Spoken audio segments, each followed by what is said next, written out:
Alright guys, welcome back. Today we're going to do a quick breakdown of this trade that I'm in, how I entered it, and also some useful information as to why you might constantly be losing in your trading career, whether you're at the start of your journey, halfway through it, or you've been trading for a while and you constantly keep taking losses and you're not sure why. Okay, so I'm going to do a quick breakdown of the ZEC trade, that ZEC USD that I got involved in. So I'll just run through the basics of how I got involved in it and why I actually took the trade. So we'll get rid of this. So first of all, we can see here we have a huge push back below, reset below the MAs, and then some strength back above the moving averages. So the strength back above the moving averages on your weekly time frame sort of proves that money's coming in, and whoever is accumulating this crypto pair is buying heavily. Okay, so I was looking at it, I started watching it come onto my radar when we were around here. Okay, and Bitcoin was down here. So the relative strength that we spoke about in our previous YouTube video about relative strength, and if you haven't watched that, I do recommend you go over that, because it is a really, really useful tool at understanding where you are in a market, okay, and whether you should actually enter on that pair. So Bitcoin was here, as you can see, below all the MAs, and ZEC USD was, above the 20. So we know that if Bitcoin has a move, even just a slight move, this is going to go crazy, okay? This is going to have, a huge push. And that was my whole thesis around, watching this pair. Okay, so it comes to my radar, onto my radar about here, and I carried on watching, and there was nothing clean at this moment in time, and then we got to about here, and I did actually take an entry here, and I took a loss. Okay, so the daily sort of come down, broke back above the MAs, and then the 4 hour set up here and made some clean fast base here, and I entered through that, and as you can see, price took me out, and I took a -1, which is completely fine. The entry was valid, and there was nothing wrong with the entry at all, and it met all my rules for my system. Okay, and then what happened after that was we started forming this here, which was still holding the 20 MA, which we know is bullish, and it just sort of broke below it, and then instantly broke back above it with some demand validation here. Okay, and we do go over this a lot in the Discord, and how you can spot strong demand validation. Okay, so what happened here was then I dropped to my 4 hour, and it formed this nice fast base again here, and I just entered simply through this high, and then on this candle here I went to break even, and that was it. And people will go, oh, you didn't actually enter this, blah blah blah. I posted it in the Discord. I'll show you now. Here. So this was my exact post, and I actually put in this, and if you look at the date, 1st of the 5th, so 1st of May at 7:40 UK time. So if we go back to the charts, why is it doing this?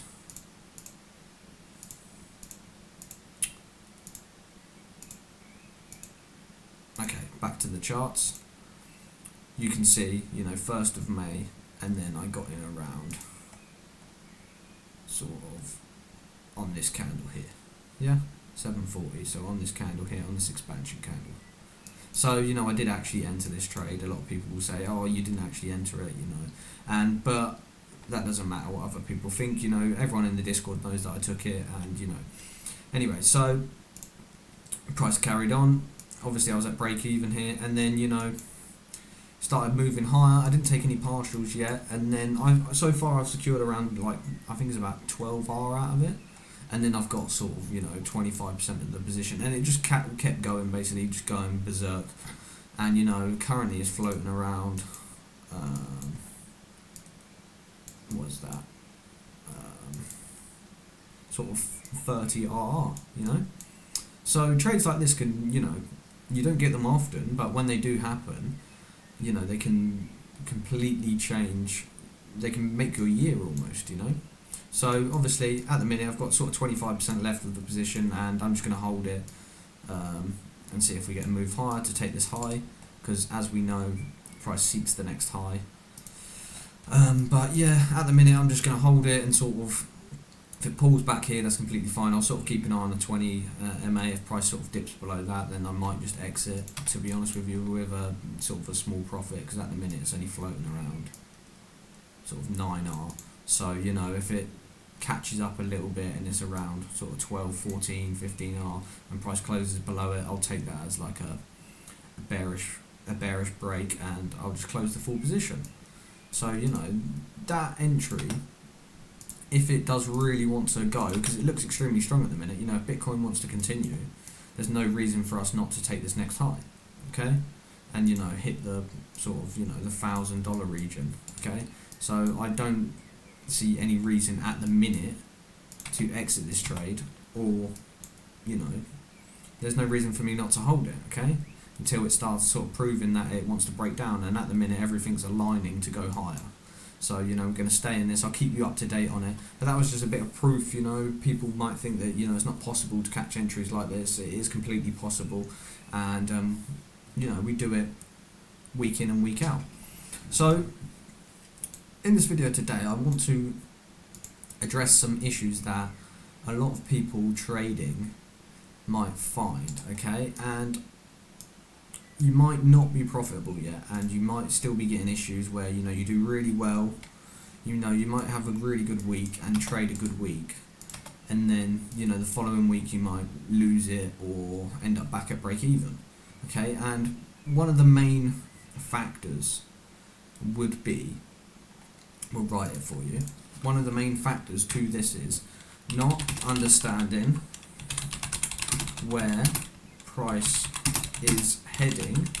Because remember, we can be right about where price is heading, but that doesn't generally mean we get an entry, okay? I'm, you know, probably right about where price is going sort of 80-90% of the time, but that doesn't mean I'm always going to get an entry. So the first thing that you will be struggling with is not understanding where price is heading, okay? And this is you know, what I see a lot of people struggle with, and, you know, people shorting in an extremely bullish market. Like, there'll be tons of people that think, you know, this is the top here, and they'll be trying to sell, you know, for whatever reason. When the 15 minutes starts breaking down, you know, the 15 minutes might start breaking the moving averages, and, you know, they're going to start selling when, you know, the condition of the market is not selling at all. And it doesn't matter what people are saying about how, you know, it's not going to continue running because ZEC might be, I don't know, an insider coin or whatever. It doesn't matter what the issue is. We just follow what price is doing, okay? There's no other explanation for it, you know. We just follow what price is giving us and what the data is showing us, okay? So if we look at QQQ, for example, this has just been absolutely phenomenal. And if you were, you know, trading a lower time frame, maybe say like the 15 minute and, you know, the 1 hour and the 1 minute and the 5 minute, the entries inside of this, you know, if you were just looking for buys, would be absolutely, you know, crazy. And what you'll find is a lot of the reasoning behind some of your losses will be, you know, in a market like this, you know, at the moment in time, so you might be here and you might think, oh, we need to come down, okay, we need to fill the gaps, you know, there's a gap here, we need to fill this gap, and you'll be looking for sells, okay? So on every opportunity that you get, for example, like the 5 minute starts breaking down here, maybe you start looking for sells to fill the gap here, when, you know, price does not move like that at all, and it doesn't have to fill gaps, it doesn't have to fill imbalance, it doesn't have to do anything. I know here it sort of filled this, and you would have caught a small sort of short here, but you're on the wrong side of price completely, okay? And the right side of price in a market like this is higher, okay? So the first thing I would do if you're constantly losing, so if you're constantly losing, or you're in a market where, you know, you do well in a certain area, like if we look at gold, you know, a lot of people would have done really well on gold during this period, okay, during this whole run here. Now a lot of people will be losing money inside of this, and probably, you know, giving back all the profits that they made inside of this because of, you know, not understanding where we are in the market cycle as such. Now, what I would suggest to you would be to turn on the moving averages. So we use the 5, 10 and the 20 MA, and what I would do is simply use your higher time frame, say for example it's the 1 hour, and look at the moving averages. Now let's go to here, let's have a look at the moving averages, right? Are they trending clearly higher? No. As you can see, you know, we are in this sort of range here. We're not trending like we were here, for example, to the downside, and we're not trending like we were here to the upside.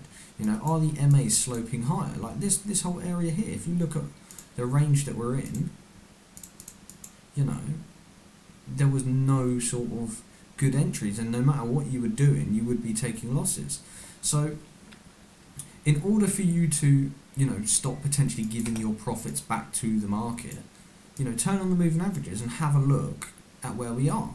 Okay, and you know, so like here, for example, say the price was here, right, and you were expecting it to continue higher for whatever reason, because this is your higher time frame, you know, you could say, look, I'm going to take an entry in here,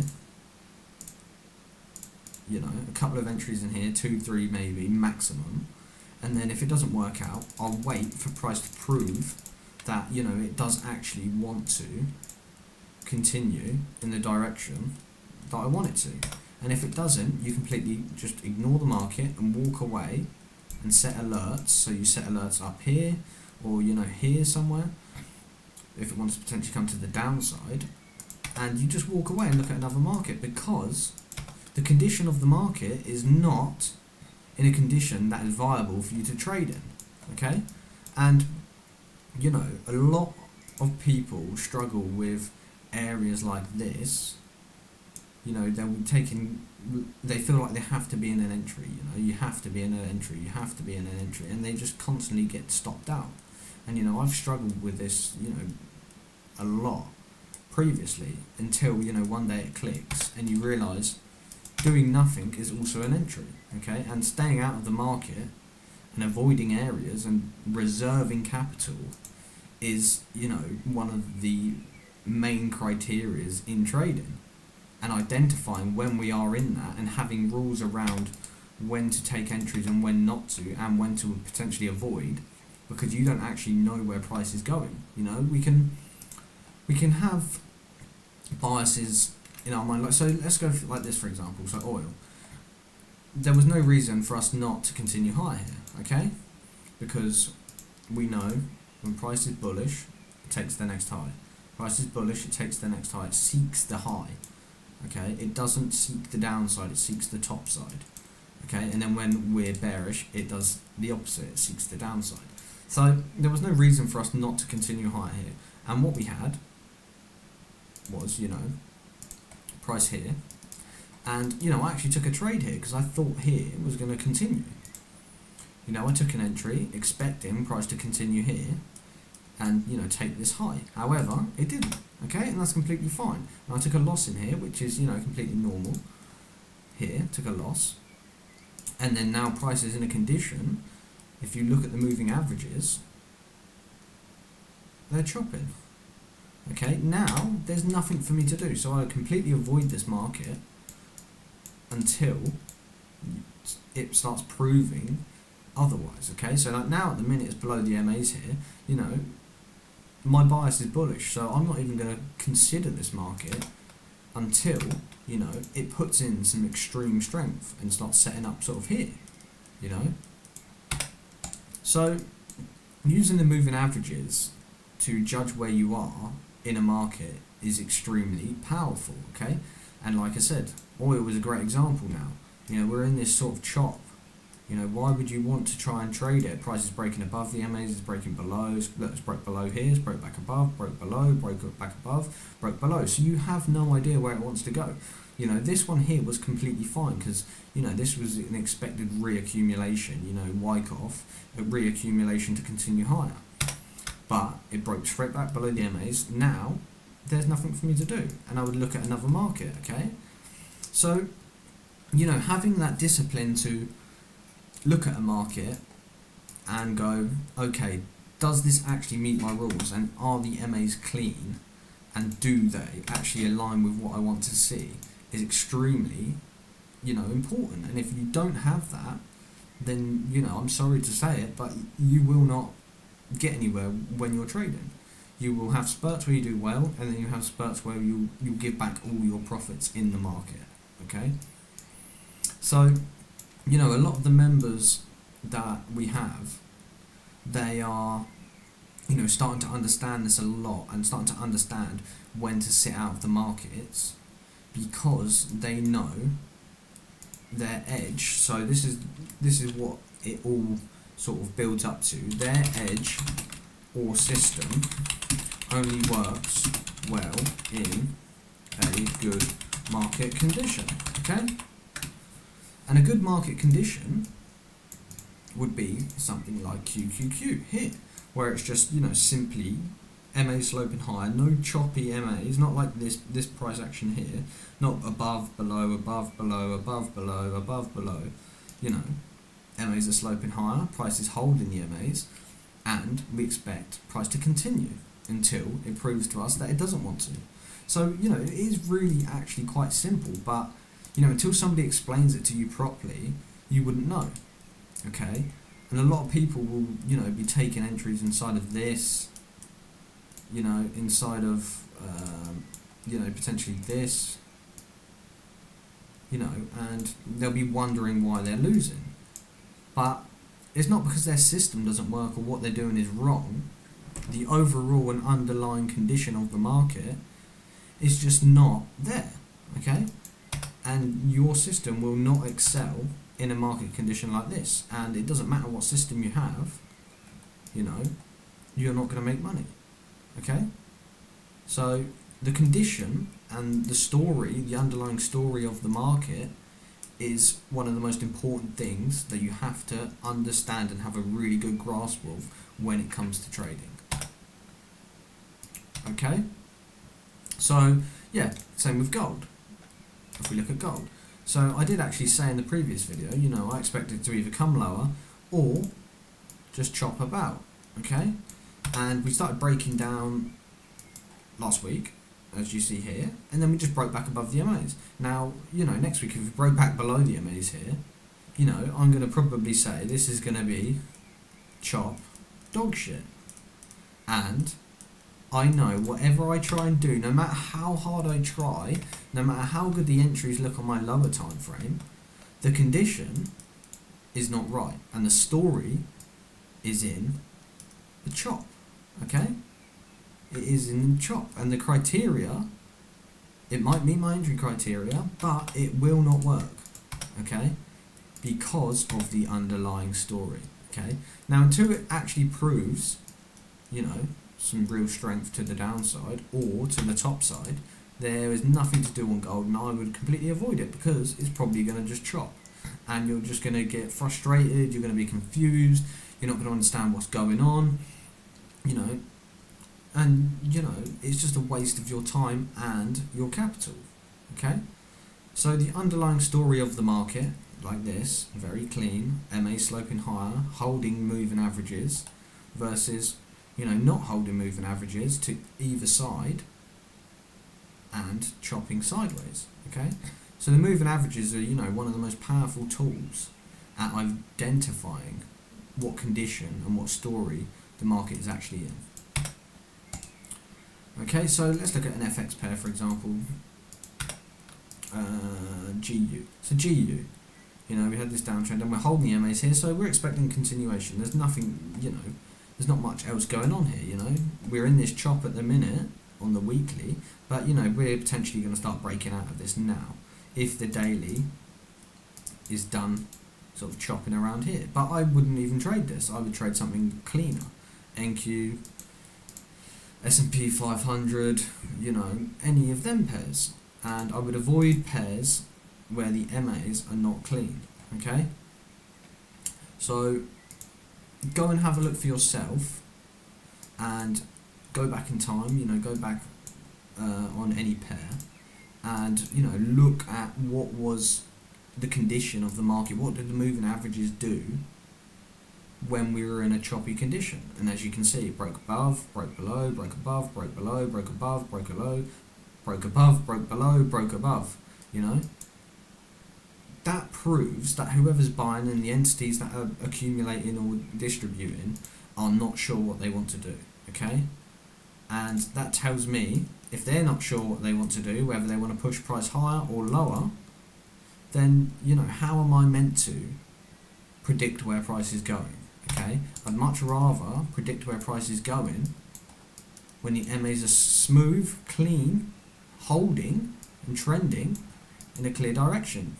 Okay, because the probability of them holding and continuing is, you know, in a much greater favour to me, because somebody is clearly accumulating.